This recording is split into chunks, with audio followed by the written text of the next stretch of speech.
हमीरपुर में सांसद कार्यालय में पहुंची सांसद अनुराग ठाकुर ने जन समस्याएं सुनी।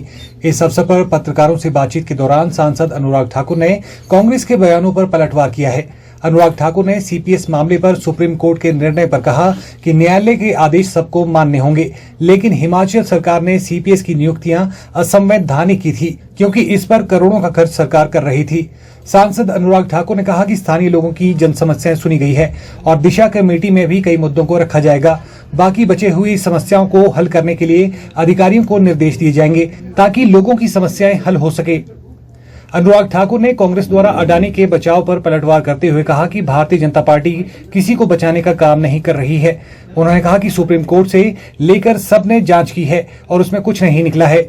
अनुराग ठाकुर ने कहा कि मामले में कुछ नहीं पाया गया है और इससे पहले राफेल के डील में भी कुछ नहीं निकला था और राहुल गांधी को माफी मांगनी पड़ी थी। उन्होंने कहा कि राहुल गांधी को कीचड़ उछालने की आदत पड़ गई है और चुनावों से पहले भी कीचड़ उछालते थे और अब भी उछाल रहे हैं। स्थानीय लोगों के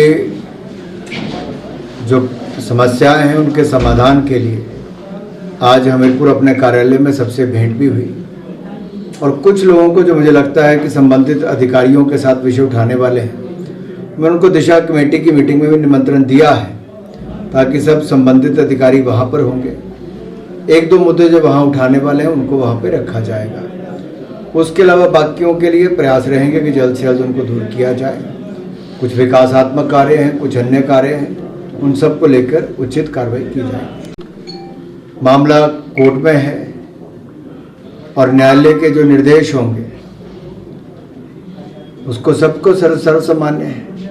अगर आप हाईकोर्ट का निर्णय देखें तो स्पष्ट तौर पर कहा कि जो नियुक्ति थी वो असंवैधानिक थी, नियमों के अनुसार नहीं थी और राज्य के सरकार के करोड़ों रुपए इन सीपीएस की नियुक्ति के बाद उन पर उड़ाए गए, चाहे वो गाड़ी पर थे, उनके भत्तों पर थे, उनके मानदेय पर थे या उनकी सुविधाओं पर थे। तो कुल मिलाकर एक और सरकारी कर्मचारी अपने डीए के लिए जगह जगह भाग रहे हैं। पेंशनर्स को अपनी पेंशन समय पर नहीं मिल पाती है। आम जनता के ऊपर कभी बिजली के दाम बढ़ा दिए, कभी पानी का सरचार्ज लगा दिया, कभी पेट्रोल डीजल पर वैट बढ़ा दिए और अब तो और ऐसे अनेक निर्णय राज्य की सरकार के, जिसके कारण दिखता है कि हताशा और निराशा सरकार में पूरी तरह से दिखती है।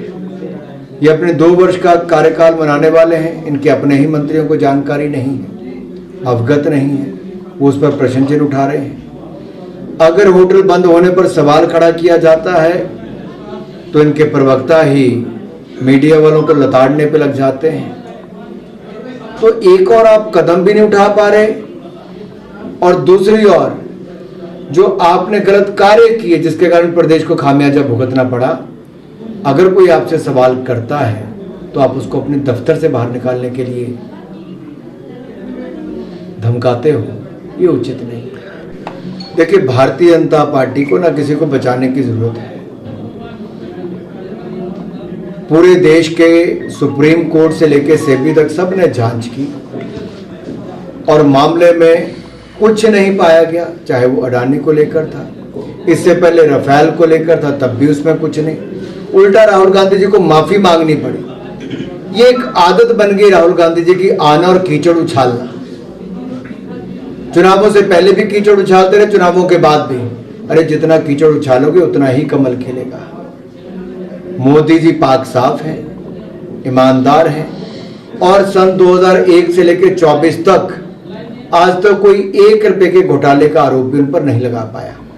आप जितना मर्जी प्रयास करेंगे, बाहर के अमेरिका की डिस्ट्रिक्ट की अदालत अगर नोटिस देती तो आप उस पर भी वो हल्ला करते हो और शेयर मार्केट में हिंदुस्तान के लोगों का 5.5 लाख से 6 लाख करोड़ रुपए डूब जाता है। क्यों राहुल गांधी जी देश की जनता के खिलाफ?